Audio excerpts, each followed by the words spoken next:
آپ سب حضرات کو مبارک ہو، اللہ آپ کے اس عمرے کو بھی قبول فرمائے۔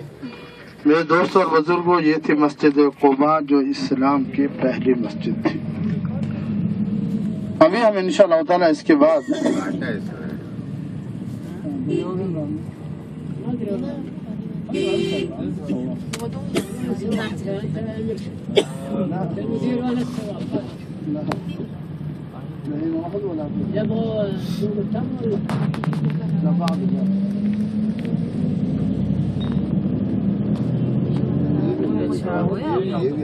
یہ بھی اللہ لکھا ہوا سامنے پیڑوں پر، یہ دو پیڑوں پر لیفٹ پر،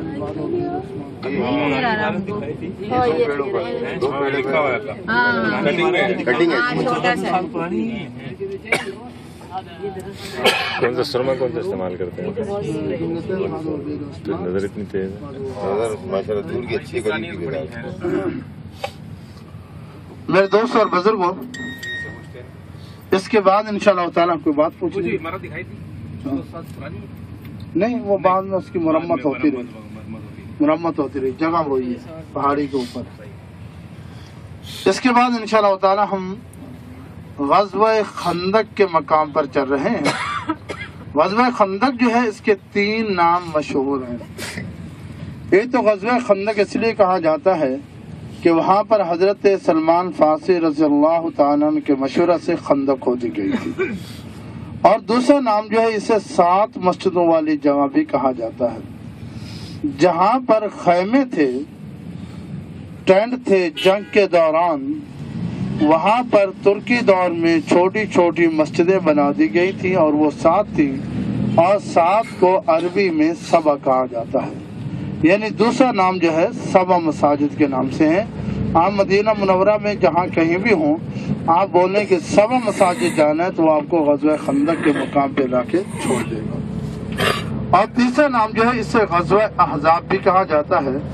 احزاب حزب کی جمع، حزب کا معنی گروہ کے ہیں، چونکہ اس میں کفار کے بڑے بڑے گروہ شامل تھے، اس لیے اس کو غزوہ احزاب کہا جاتا ہے۔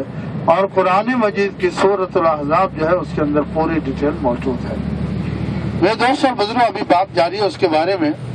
ابھی یہ بتاتا چلوں کہ جس راستے پر ہم ابھی جا رہے ہیں اسے طریق ہجرہ کہا جاتا ہے، یعنی آپ صلی اللہ علیہ وسلم جب مکہ المکرمہ سے ہجرت کر کے تشریف لائے تو آپ اسی راستے سے تشریف لائے۔ جب مدینہ منورہ کی طرف آپ نے ہجرت کی تو اسی راستے سے آپ تشریف لائے، تو اسے طریق ہجرہ کہا جاتا ہے۔ یہ راستہ اس وقت غیر معروف راستہ ہوا کرتا تھا، اور راستے تھے جو مشہور تھے، بدر کا راستہ ہے یا اور راستے وہ مشہور تھے، اکثر لوگ وہاں سے آتے جاتے تھے، لیکن یہ راستہ غیر معروف تھا، مشہور نہیں تھا اتنا، اور اس لیے اس راستے کو اختیار کیا گیا کہ تاکہ آپ صلی اللہ علیہ وسلم کو راستے میں کوئی تکلیف نہ پہنچے۔ تو میرے دوست اور بزرگوں، اس وقت یہ معروف راستہ ہے، یعنی تیز ترین راستہ ہے۔ آپ اس کی ڈرائیونگ کریں تو 3 سے 4 گھنٹے میں مکہ المکرمہ پہنچ سکتے ہیں، اور آنے والے وقت میں جو ٹرین چلے گی وہ تقریباً 2.5 گھنٹے میں 2 گھنٹے میں مکہ مکرمہ سے مدینہ منورہ پہنچ جائے گی، لائن بچ رہی ہے انشاءاللہ۔ تو بہرحال یہ وہ راستہ ہے۔ ابھی آپ حضرات اپنے بائیں جانب دیکھیں گے تو آپ کو ایک پہاڑ نظر آئے گا، بلکہ آنا شروع ہو گیا، بڑا پہاڑ ہے، اسے جبل عیر کہا جاتا ہے۔ کیا کہا جاتا ہے؟ جبل عیر کہا جاتا ہے۔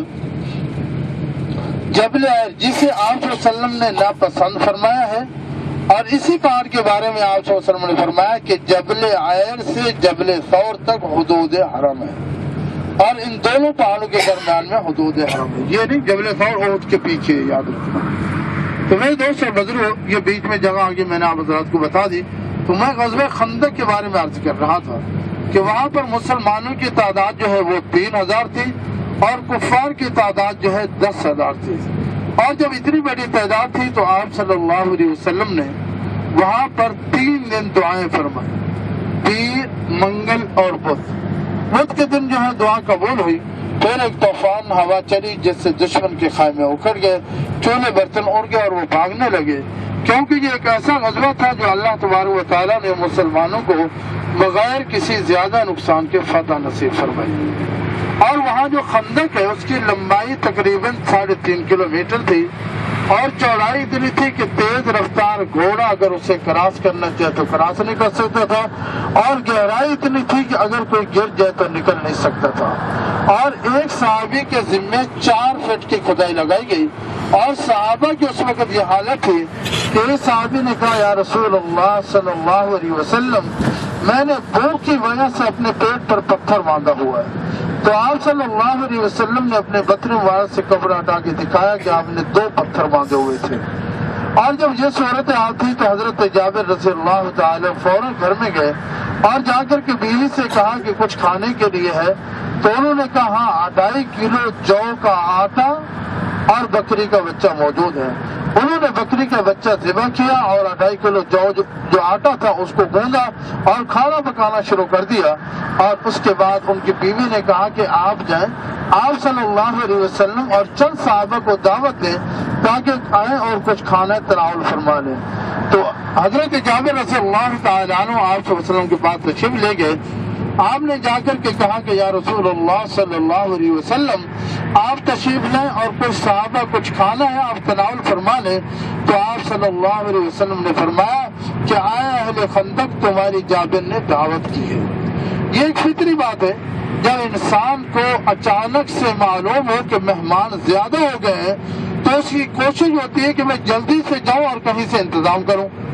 لیکن حضرت جابر رضی اللہ تعالیٰ تیز سے چلنے لگے تو آپ صلی اللہ علیہ وسلم نے فرمایا کہ جابر جب تک میں نہ آ جاؤں آپ نے نہ ہانڈیاں وہاں چولہے سے اتارنی ہے اور نہ کھانا تقسیم کرنا ہے، میں خود آ کر کے تقسیم کروں گا۔ تو اس کے بعد آپ صلی اللہ علیہ وسلم تشریف لے گئے اور آپ نے جا کر اس ہانڈیا کے اندر اپنا لعاب مبارک ڈالا، اور اس کے بعد جو ہے پھر آپ نے وہاں پر ایک ٹینٹ اور خیمہ لگایا، اور اس ٹینٹ اور خیمے کے اندر وہ کھانا پیش کیا گیا جیسے ہم روٹی اور شوربے کو ملا دیتے ہیں، جسے عربی میں فرید کہا جاتا ہے، وہ کھانا پیش کیا گیا۔ 10 صحابہ کی جماعت تشریف لاتی اور وہ کھانا تناول فرماتے، یہاں تک کہ 1000 صحابہ نے کھانا کھایا اور پھر بھی کھانا ویسے کا ویسے بچا رہ گیا۔ پھر آپ نے فرمایا محلے میں تقسیم کر دو، پھر وہ کھانا جو ہے محلے میں تقسیم کیا گیا۔ یہ واقعہ بھی غزوہ خندق کے مقام پر پیش آیا۔ وہ دوست اور بزرگوں جب کھانا کھا چکے تو اس کے بعد آپ صلی اللہ علیہ وسلم نے فرمایا کہ جابر یہ جو ہڈیاں ہیں بکری کے بچے کی یہ سب جمع کر لو۔ تو حضرت جابر رضی اللہ تعالیٰ عنہ نے جمع کر لی، اور پھر آپ صلی اللہ علیہ وسلم نے اس کے اوپر کچھ پڑا تو وہ بکری کا بچہ جو ہے دوبارہ سے زندہ ہو گیا۔ میرے دوست اور بزرگوں، اسی طرح سے حضرت جابر رضی اللہ عنہ کے جو 2 بچے تھے چھوٹے چھوٹے، اور جب انہوں نے یہ دیکھا کہ بکری کے بچے کو کس طرح ذبح کر رہے ہیں تو جب وہ ذبح ہو گیا تو وہ بچوں نے چھری لی اور دوسرے بچے کے گلے پر پھیر دی اور دوسرے بچے کو ذبح کر دیا۔ اور جب بچے کو ذبح کر دیا تو ایک بچہ خوف کی وجہ سے چھت پر چلا گیا، اور جیسے چھت پر گیا تو وہ خوف کی وجہ سے وہاں سے گرا اور وہ بھی فوت ہو گیا۔ تو دونوں بچے جو ہے فوت ہو گئے۔ تو آپ صلی اللہ علیہ وسلم نے فرمایا کہ جابر تمہارے بچے کہاں ہیں؟ تو انہوں نے خاموشی اختیار کی، اور پھر انہوں نے پوچھا اور انہوں نے کہا کہ آپ جو ہے ان کو لے آئے میرے پاس۔ تو جیسے آپ صلی اللہ علیہ وسلم کے پاس لائے تو آپ صلی اللہ علیہ وسلم نے کچھ پڑھا اور پھر سے وہ بچے جو ہے دوبارہ سے زندہ ہو گئے۔ اس لیے کہتے ہیں کہ آپ صلی اللہ علیہ وسلم جو ہے تمام انبیاء رسول نبی جتنے بھی ہیں سب کے معجزات جو ہیں وہ آپ صلی اللہ علیہ وسلم کے اندر موجود ہیں۔ آپ صلی اللہ علیہ وسلم کے اندر میرے دوست اور بزرگوں تو یہ واقعہ بھی غزوہ خندق کے مقام پر پیش آئے۔ انشاءاللہ تعالیٰ یہ باتیں کر لینا آسان ہے، بیان کرنا آسان ہے، مگر اس پہ عمل کر جانا بڑی مشکل بات ہے۔ میرے دوست اور بزرگوں انشاءاللہ تعالیٰ غزوہ خندق کا مقام دیکھتے ہوئے ہم مسجد قبلتین کی طرف چلیں گے۔ قبلتین کا معنی ہے 2 قبلے والی مسجد۔ قبلتین کا معنی ہے 2 قبلے والی مسجد۔ وہاں جو قبیلہ آباد تھا بنو سلمہ، ان کی ایک عورت جس کا نام حضرت ام بشر بن البرہ بن معروف بیمار ہوئی، اور سرکار دو عالم صلی اللہ علیہ وسلم ان کی بیمار پرسی کے لیے یہاں تشریف لائے۔ تو آپ نے یہاں پر نماز ظہر پڑھائی، بعض روایات میں ہے کہ آپ نے نماز عصر پڑھائی، اور جب آپ صلی اللہ علیہ وسلم نماز پڑھا رہے تھے اور جب 2 رکعت نماز مکمل ہوئی تو پھر اللہ تبارک و تعالیٰ کی طرف سے یہ حکم نازل ہوا، بسم اللہ الرحمن الرحیم، قد نرى تقلب وجهك في السماء فلنولينك قبلة ترضاها فول وجهك شطر المسجد الحرام۔ یہ حکم نازل ہوا، اے نبی ہم دیکھتے ہیں آپ کے چہرے کا بار بار اٹھنا آسمان کی طرف، اب آپ جو ہے بیت المقدس کی بجائے بیت اللہ کی طرف اپنا چہرہ انور پھیر لیجئے۔ تو آپ صلی اللہ علیہ وسلم نے نماز کے اندر ہی بیت المقدس کی بجائے بیت اللہ کی طرف اپنا چہرہ انور پھیر لیا، اور باقی جو 2 رکعت نماز رہتی تھی وہ اپنے بیت اللہ کی طرف منہ کر کے نماز کو مکمل فرمایا۔ کیونکہ یہاں پر نماز کے اندر ہی قبلہ چینج ہوا، اس لیے اس مسجد کو مسجد قبلتین کہا جاتا ہے۔ میرے دوست اور بزرگوں، ابھی جب مرد حضرات مسجد میں داخل ہوں گے تو داخل ہونے کے بعد پلٹ کے دیکھیں گے، یعنی مسجد کے دروازے سے جب داخل ہو جائیں گے تو پلٹ کے دیکھنا، دروازے سے اوپر اور چھت سے نیچے آپ کو سیمنٹ سے ایک جان ماز کا نشان بنا ہوا نظر آئے گا، تو آپ سمجھ جائیں گے کہ پہلا قبلہ اس طرف تھا اور اب جو ہے اس طرف ہے۔ بات ابھی جاری ہے۔ ابھی آپ بائیں جانب دیکھیں، یہ جو اوپر مسجد ہے اسے مسجد فتح کہا جاتا ہے، جہاں پر آپ صلی اللہ علیہ وسلم کا خیمہ اور ٹینٹ تھا، یہ اوپر جو آپ کو نظر آ رہی ہے، اور یہ جو نیچے ہے اسے مسجد حضرت سلمان فارسی رضی اللہ تعالیٰ کے نام سے یاد کیا جاتا ہے، جہاں پر ان کا خیمہ تھا۔ یہ چھوٹی مسجد جو نیچے چھوٹی بنی ہوئی ہے، اور یہ جو بڑی مسجد ہے اس کا نام مسجد صدیق اکبر رضی اللہ تعالیٰ عنہ رکھا گیا ہے۔ یہاں پر 2 خیمے تھے، ایک مسجد حضرت صدیق اکبر رضی اللہ تعالیٰ عنہ، ایک حضرت سعد بن ابی وقاص رضی اللہ تعالیٰ عنہ، وہ دونوں ختم کر کے بڑی مسجد بنا دی ہے، اور دائیں جانب آپ کے مسجد حضرت عمر رضی اللہ تعالیٰ عنہ موجود ہے، جہاں پر ان کا خیمہ اور ٹینٹ تھا۔ ابھی بائیں جانب دیکھیں گے، درختوں کے اندر 2 مسجدیں ہیں، ایک مسجد حضرت علی رضی اللہ تعالیٰ عنہ اور ایک مسجد حضرت فاطمہ زہرا رضی اللہ تعالیٰ عنہ، یہ آپ حضرات کے سامنے موجود ہے۔ یعنی اس وقت 5 چھوٹی مسجدیں موجود ہیں اور ایک بڑی مسجد موجود ہے۔ آپ حضرات دائیں بائیں دیکھیں تو یہ مساجد آپ کو نظر آ رہی ہوں گی۔ دائیں طرف پھر دیکھ رہے ہیں، وہ اوپر مسجد فتح ہے، نیچے مسجد سلمان فارسی ہے، یہ مسجد حضرت عمر رضی اللہ تعالیٰ نے، درختوں میں 2 ہیں، یعنی 5 چھوٹی اور ایک بڑی مسجد آپ حضرات کے سامنے موجود ہے۔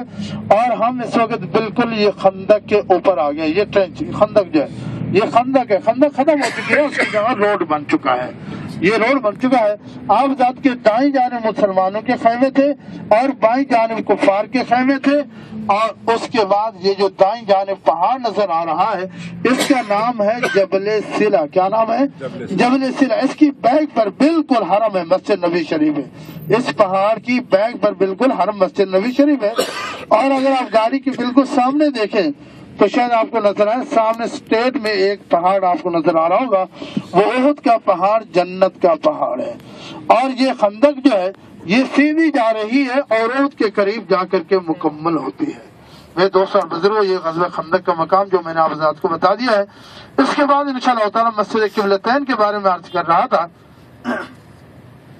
اصل میں قبلہ اول جو ہے وہ بیت اللہ ہی ہے، مکہ المکرمہ میں جو اللہ کا گھر ہے، لیکن اللہ تبارک و تعالیٰ نے قرآن مجید میں ارشاد فرمایا ان اول بیت وضع للناس للذی ببکۃ مبارک وہدی للعالمین، کہ قبلہ اول جو ہے وہ بیت اللہ ہی ہے مکہ المکرمہ میں جو اللہ کا گھر ہے، لیکن بنی اسرائیل کے جب کچھ انبیاء آئے تو پھر بیت اللہ کی بجائے بیت المقدس ہو گیا جو فلسطین کے اندر ہے، اور جس کو حضرت سلیمان علیہ السلام نے تعمیر کروایا تھا۔ تو آپ صلی اللہ علیہ وسلم کی یہ خواہش تھی کہ چونکہ قبلہ اول بیت اللہ وہی ہونا چاہیے، تو آپ صلی اللہ علیہ وسلم جب مدینہ المنورہ میں تشریف لائے تو تقریباً 17 مہینے کے بعد، ایسی چلا دیں، اچھا 17 مہینے کے بعد جو ہے قبلہ چینج ہونے کا حکم نازل ہوا۔ تو میرے دوست اور بزرگوں، اسی مسجد قبلتین کے ساتھ ایک قبرستان ہے، توجہ سے بات کو سنیے گا، اسے بنو سلمہ کا قبرستان کہا جاتا ہے۔ اصل میں ایک دن آپ صلی اللہ علیہ وسلم پریشان بیٹھے ہوئے تھے، اللہ نے کہا جبرائیل، فرمایا جی رب جلیل، فرمایا جائیے میرے محبوب کو میرا سلام کہیے اور کہیں کہ پریشان کیوں ہیں۔ حضرت جبرائیل علیہ السلام تشریف لائے اور آپ نے آ کر کے سلام عرض کیا اور کہا کہ اللہ پوچھ رہے ہیں کہ آپ پریشان کیوں ہیں۔ آپ نے فرمایا کہ میں اپنی امت کے لیے پریشان ہوں. کیا فرمایا؟ میں اپنی امت کے لیے پریشان ہوں. اور اس کے بعد آپ صلی اللہ علیہ وسلم کو اسی قبرستان میں لے کر آئے جو مسجد قبلتین کے ساتھ موجود ہے. اور یہاں کر کے حضرت جبرائیل علیہ السلام نے ایک قبر کو پر مارا تو ایک آدمی نکلا، پریشان حال ہے، برا حال ہے اس کا، اور حکم ہوا واپس چلے جاؤ، وہ بھی واپس چلا گیا. اور پھر دوسری قبر کو پر مارا، ایک آدمی نکلا خوش مسکراتا ہوا، ہنستا ہوا، اور حکم ہوا واپس چلے جاؤ، وہ بھی واپس چلا گیا. تو آپ صلی اللہ علیہ وسلم کو جو بتایا گیا کہ آپ کی امت کے جیسے اعمال ہوں گے ویسے ان کے ساتھ سلوک کیا جائے گا. میرے دوست اور بزرگوں، یہ واقعہ بھی یہاں پر پیش آیا. شاید آپ نے پہلے پڑھا بھی ہوگا، سنا بھی ہوگا، لیکن جگہ شاید آپ پہلی مرتبہ ہی دیکھ رہے ہوں گے. یہ قبرستان جو ہے مسجد قبلتین کے ساتھ موجود ہے. انشاءاللہ تعالیٰ آپ ذات یہ بھی دیکھ سکیں گے. اور اس کے بعد انشاءاللہ تعالیٰ ہم مسجد قبلتین کے بعد بیر عثمان رضی اللہ تعالیٰ عنہ کی طرف چلیں گے. بیر کا معنی ہے کنواں، اور بیر عثمان اس کا دوسرا نام جو ہے بیر روما بھی کہا جاتا ہے. بیر عثمان اس کا دوسرا نام جو ہے بیر روما بھی کہا جاتا ہے. اور یہ حرم سے تقریباً 3.5 کلومیٹر کے فاصلے پر ہے اور وادی عقیق میں واقع ہے. اور یہی ایک کنواں تھا جو میٹھے پانی والا کنواں تھا، اور اس کا مالک ایک یہودی تھا، اور وہ مسلمانوں کو مہنگے داموں پانی فروخت کیا کرتا تھا. آپ صلی اللہ علیہ وسلم نے فرمایا کہ جو آدمی یہ کنواں خرید کر کے اللہ کے راستے میں خیرات کر دے میں اس کو جنت کی بشارت دیتا ہوں. تو اس کے بعد جو حضرت عثمان رضی اللہ تعالیٰ عنہ نے فرمایا کہ یا رسول اللہ صلی اللہ علیہ وسلم، اگر یہ کنواں میں خرید کے اللہ کے راستے میں کروں تو آپ نے فرمایا کہ آپ کے لیے بھی جنت کی بشارت ہے. تو حضرت عثمان رضی اللہ تعالیٰ عنہ نے اس یہودی سے بات کی تو اس نے کہا کہ میں کنواں نہیں بیچنا چاہتا. ظاہر بات ہے اس کی تجارت تھی، اس کو فائدہ ہو رہا تھا. لیکن حضرت عثمان رضی اللہ عنہ نے فرمایا کہ اگر پورا نہیں تو آدھا کنواں دے دو. تو آدھے کنویں کے لیے وہ رضامند ہو گیا اور تیار ہو گیا. اور اس کے بعد جو ہے پھر حضرت اس نے جو آدھے کنویں کی قیمت جو بتائی وہ اس وقت کے، آج کے نہیں، اس وقت کے 20,000 درہم تھے. آج کے اربوں خربوں منتے ہیں. 20,000 درہم اس وقت کے. حضرت عثمان رضی اللہ تعالیٰ عنہ نے وہ آدھا کنواں جو ہے خرید لیا اس سے 20,000 درہم میں. اور پھر اس یہودی نے کہا کہ یہ آدھا آدھا ہوگا کیسے؟ آپ نے فرمایا ایسے ہوگا، ایک دن آپ کا اور ایک دن ہمارا، یعنی ایک دن آپ کے لوگ پانی بھریں گے اور ایک دن ہمارے لوگ پانی بھریں گے. اور جب مسلمانوں کی باری ہوتی تو وہ 2 دن کا اکٹھا پانی بھر لیا کرتے، جس سے اس کا پانی بکنا بالکل بند ہو گیا اور وہ دوسرا آدھا دینے کے لیے بھی تیار ہو گیا. میرے دوست اور بزرگوں، انشاءاللہ یہاں سے بات آگے شروع کریں گے. ابھی ہم مسجد قبلتین پہنچ چکے ہیں. انشاءاللہ تعالی آپ ذات نے یہاں کیا کرنا ہے، آپ ذات یہاں 2 رکعت نماز شکرانے کے ادا کریں. ٹھیک ہے، 2 رکعت نماز مسجد کے جو شکرانے کے ہوتے ہیں وہ آپ ذات ادا کریں گے. یہ سامنے ہی عورتوں کی جگہ ہے اور سامنے مرد حضرات کی جگہ ہے. وضو تو ہے سب کا تقریباً، نہیں ہے تو وضو کر لیں گے. اور یہاں تقریباً 15 منٹ، ٹھیک ہے، 15 منٹ میں آپ حضرات بس فارغ ہو اور آ جائیں، کوئی کسی کا انتظار نہیں کرے. انشاءاللہ تعالیٰ پھر ہم آگے چلتے ہیں.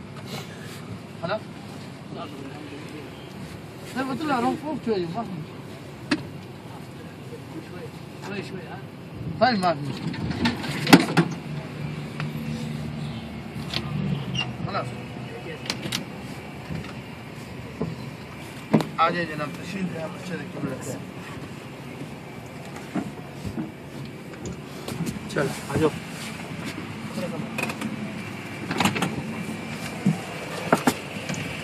تم لیڈیز مردوں کے کمپارٹمنٹ میں کیا کر رہے ہو؟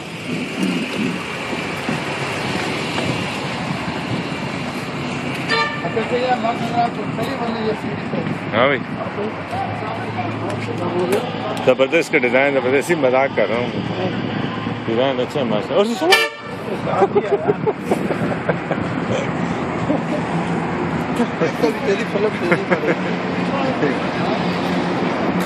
بس ایک لیول میں رہتا ہوں نا، مطلب بدتمیزی کے لیول میں نہیں آتا. اس طرف ہے نا، یہ وومین کا اس طرف آ.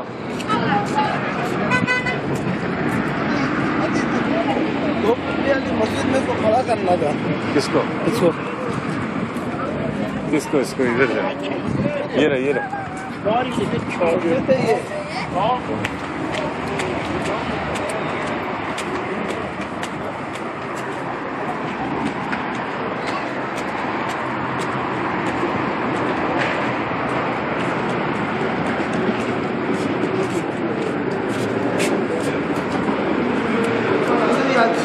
وضو وہ سامنے کی طرف ہے